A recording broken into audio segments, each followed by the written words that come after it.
बिस्मिल्लाहिर्रहमानिर्रहीम। अस्सलाम वालेकुम दोस्तों, आज हम जिन बुज़ुर्ग शख्सियत के बारे में बात कर रहे हैं उनका नाम है Jabir bin Hayyan. Jabir bin Hayyan मुस्लिम कसीरुल जामिया शख्सियत, जोग्राफियाई निगार, माहिर तबीयात, माहिर फ़ल्कियात और मुंजम थे। तारीख़ का सबसे पहला कीमियादान और अजीम मुसलमान साइंसदान जाबिर बिन हयान, जिसने साइंसी नज़रियात को दीनी अकायद की तरह अपनाया। दुनिया आज तक इसे बाबाए कीमिया के नाम से जानती है। अहले मगरिब जैबर के नाम से जानते हैं। जाबिर बिन हयान को कीमिया का बानी माना जाता है। वो कीमिया के तमाम अमली तजुर्बात से वाकिफ़ थे। जाबिर बिन हयान इसके अलावा अहले तशरीफ़ फ़िरका के आलिम भी थे।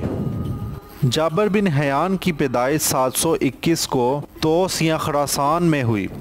जाबिर का ताल्लुक़ अरबी के जनूबी हिस्सा के एक कबीले अज़ू से था। इनकी पैदाइश इनके बाप की जिला वतनी के दौरान में हुई। बहुत छोटी उम्र में ही बाप का साया सर से उठ गया तो इनकी माँ ने इनकी परवरिश की और तालीम व तरबियत की। होश संभाला तो माँ इन्हें कूफा के मुज़ाफ़ात में अपने मेके परवरिश पाने के लिए भेज दिया। लिहाजा अच्छी तरह तालीम हासिल करने का कोई सवाल ही पैदा ना होता था। जाबिर बिन हयान का रोज़गार दवासाजी और दवा फरोशी था, यानी कि जाबिर बिन हयान एक हकीम भी थे। जवान होने के बाद उन्होंने कूफा में रिहाइश इख्तियार की। इस ज़माने में कूफा में इल्म व तदरीस के काफ़ी मौक़े थे। कूफा में जाबिर बिन हयान ने हज़रत इमाम जाफ़र सादिक की शागिर्दी इख्तियार की, जिनके मदरसे में मज़हब के साथ साथ मंतक़, हिकमत और कीमिया जैसे मज़ामीन पढ़ाए जाते थे। इस वक्त की राइज यूनानी तालीमात ने इन पर गहरे असरात मुरतब किए। इल्म हासिल करने के दौरान में उन्होंने अपने इर्द गिर्द के लोगों को सोना बनाने के जुनून में मुब्तला देखा तो ख़ुद भी ये रविश अपना ली। काफ़ी तजुर्बात के बाद वो सोना तैयार करने में कामयाब तो ना हो सके, लेकिन कीमिया में हकीकी दिलचस्पी की वजह से उन्होंने तजुर्बात का सिलसिला ख़त्म ना किया। उन्होंने अपने वालिद के आबाई शहर कूफा में अपनी तजर्बागाह तामीर की।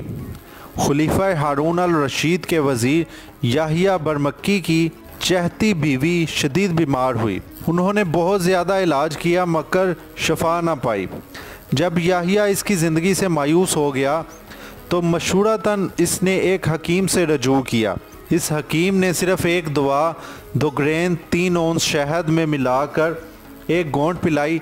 आधे घंटे से भी कम वक्त में मरीज़ा पहले की तरह सेहतयाब हो गई। ये देखकर याहिया बरमक्की इस हकीम के पैरों पर गिर गया, मगर इस हकीम ने इसे ऐसा करने से मना किया और बकिया दवा भी इसे दे दी।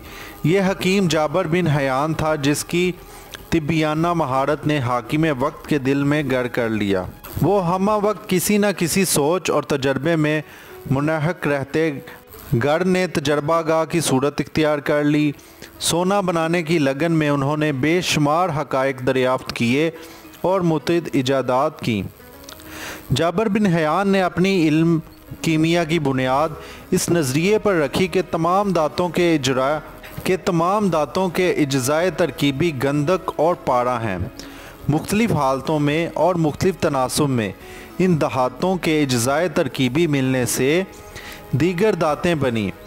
इनके ख़्याल में दातों में फ़र्क की बुनियाद इज्ज़ाए तरकीबी नहीं बल्कि इनकी हालात और तनासुब था। लिहाजा मामूली और सस्ती दातों को सोने में तब्दील करना मुमकिन था। इनमें मुशाहदा, ज़हानत, लगन और अंत तक मेहनत करने की सलाहियत मौजूद थी। जाबिर कुरल नबीक नामी एक आला के मौजिद थे, जिसके 2 हिस्से थे। एक हिस्सा में कीमियाई मादों को पकाया जाता, मुरक्कब से उठने वाली बुखारात को नाली के ज़रिए आला के दूसरे हिस्सा में पहुंचाकर ठंडा कर लिया जाता था। यूं वो बुखारात दोबारा माया हालत इख्तियार कर लेते थे। कशीदगी का ये अमल करने के लिए आज भी इस किस्म का आला इस्तेमाल किया जाता है। इसका मौजूदा नाम रिटार्ट है। एक दफ़ा किसी तजर्बा के दौरान में कुरल नबीक में भूरे रंग के बुखारात उठे और आला के दूसरे हिस्सा में जमा हो गए, जो तांबे का बना हुआ था। हासिल शुदा मादा इस कदर तेज़ था कि दांत गल गई। जाबर ने मादा को चांदी के कटोरे में डाला तो इसमें भी सुराख हो गया। चमड़े की थैली में डाला, फिर भी यही नतीजा निकला। जाबर ने माया को उंगली से छुआ तो वो जल गई। इस काटदार और जलाने की खसूसियात रखने वाले माया को उन्होंने तेज़ाब यानी रेज़ाब का नाम दिया। फिर इस तेज़ाब को दीगर मुतअद्दिद दांतों पर आजमाया, लेकिन सोने और शीशे के अलावा सब दांतें गल गईं। जाबर बिन हयान मज़ीद तजर्बात में जुट गया। आखिरकार उन्होंने बहुत से कीमियाई मादे मसलन गंधक का तेज़ाब, एक्वारेजिया बनाए। हत्ता कि उन्होंने एक ऐसा तेज़ाब बनाया जिससे सोने को भी पिघलाना मुमकिन था। जाबर बिन हयान ने मौज़े को अनासिर अरबा के नज़रिए से निकाला। ये पहला शख्स था जिसने मौज़े की 3 हिस्सों में दर्जा बंदी की, नबातात, हिवानात और मादनियात। बाद आज मादनियात को भी 3 हिस्सों में तकसीम किया। पहले गिरोह में बुखारात बन जाने वाले इशियाए रखी और इन्हें रूह का नाम दिया। दूसरे गिरोह में आग पर पिघलने वाली इशिया मसलन दातें वगैरह रखीं और तीसरे गिरोह में ऐसी इशिया रखीं जो गर्म होकर फटक जाएं और सुरमा बन जाए। मसलन गिरोह में गंधक, संकिया, नुशादर वगैरह शामिल हैं।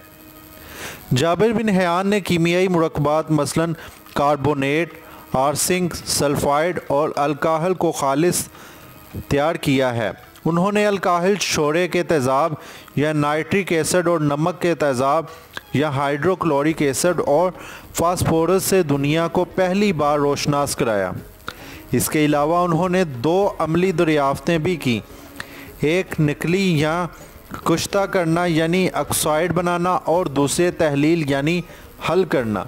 जाबिर बिन हयान कीमिया के मुतअद्दिद अमूर पर काबिल कदर नज़री व तजर्बाती इल्म रखता था। कीमिया के फ़न पर इनके तजर्बात बहुत अहम हैं। इसके अलावा लोहे को जंग से बचाने के लिए लोहे पर वार्निश करने, मोम जामा बनाने, खज़ाब बनाने का तरीका दरियाफ्त किया। इसके अलावा फौलाद की तैयारी, परचा बानी, चर्म की रंगाई और शीशे के टुकड़े को रंगीन बनाना वगैरह। इन्होंने दाँत का कुश्ता बनाने के अमल में इस्लाहात की और बताया कि दाँत का कुश्ता बनाने से इसका वज़न बढ़ जाता है।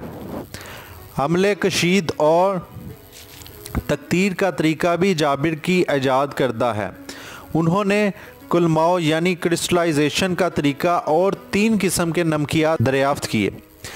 जाबिर ने कीमिया की अपनी किताबों में बहुत सी अशिया बनाने के तरीके दर्ज किए। उन्होंने कई अशिया के सल्फाइड बनाने के भी तरीके बनाए। उन्होंने शोरे और गंधक के तेज़ाब जैसे चीज़ दुनिया में सबसे पहली बार ईजाद की, जो मौजूदा दौर में भी नहायत अहमियत की हामिल और सनसनीखेज़ है।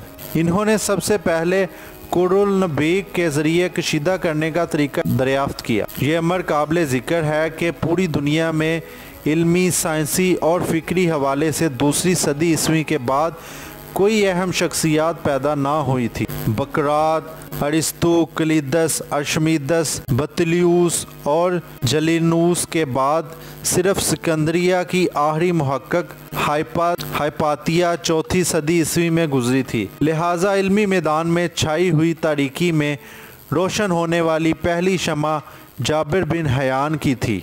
इसके बाद 11वीं सदी तक मुसलमान साइंसदानों और मुफक्किरों का गलबा रहा। जाबिर बिन हयान ने कीमियाई किताब के अलावा अक़लीदस की किताबें, हिंसे, बतलिमूस की किताब, मुज्तबी मुजस्ती की शर्ह में भी लिखी। नीज़ मंतक और शायरी पर भी रिसाले तसनीफ़ किए। इस सब के बावजूद जाबिर मजहबी आदमी थे और इमाम जाफ़र सादिक अलैहिस्सलाम के पैरवकार थे। इनकी तहरीर भी 200 से ज़ायद किताबें शामिल हैं। मशहूर किताबों में किताबुल मुल्क, किताबुल रहमा, किताबुल तजमिया, ज़ैबुकुल शर्क, ज़बीकुल शर्की, किताबुल मुआज़नीन अल सगीर। जाबिर की फ़िक्र में नज़रिया मीज़ान की हिस्सियत कलीदी है। कुरान करीम में लफ्ज़ मीज़ान मुतअद्दिद जगह पर आया। इससे कायनात तवाज़ुन के अलावा दोनों जहां में अल्लाह का अदल और रोज़े क़यामत के जज़वी सज़ा भी मुराद है। कायनात का ज़रा ज़रा मीज़ान की मुँह बोलती तस्वीर है। आफ्ताब, महताब, जमादात, हैवानात, नबातात, तमाम जानदार वगैरह जानदार अशिया की हरकत और सुकून का दारोमदार मीज़ान पर है। मीज़ान कायनाती असूलों का मरकूज़ महवर है। जाबर के नज़दीक अदाद इसी तवाज़न का मज़हर है जिसकी बुनियाद पर दुनिया वजूद में आई और कायम हुई।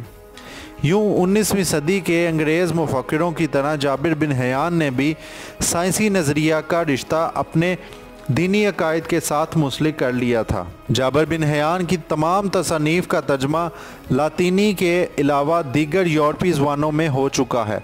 तकरीबन 8-9 साल तक कीमिया के मैदान में वो तन्हा चिराग रहा था। 18वीं सदी में जदीद कीमिया के अहिया से कबल जाबर के नज़रियात को ही हरफ़े आखिर ख्याल किया गया। बतौर कीमियादान इनका ईमान था कि इल्म कीमिया में तजर्बा सबसे अहम चीज़ है। उन्होंने अमली तौर पर दुनिया को दिखाया कि कुछ जानने और सीखने के अलावा सिर्फ मुताले और इल्म के अलावा खलूस तंदही के साथ तजर्बात की भी ज़रूरत है। दूसरे वो ये समझते थे कि मंजिल मकसूद कभी नहीं आती, यानी जिसे पा लिया वो मंजिल नहीं। इस शऊर ने इन्हें कायनात की तहकीक में आगे ही आगे बढ़ते जाने की धुन और हौसला दिया। जाबिर बिन हयान का इंतकाल 806 ईस्वी को दमिश्क में हुआ।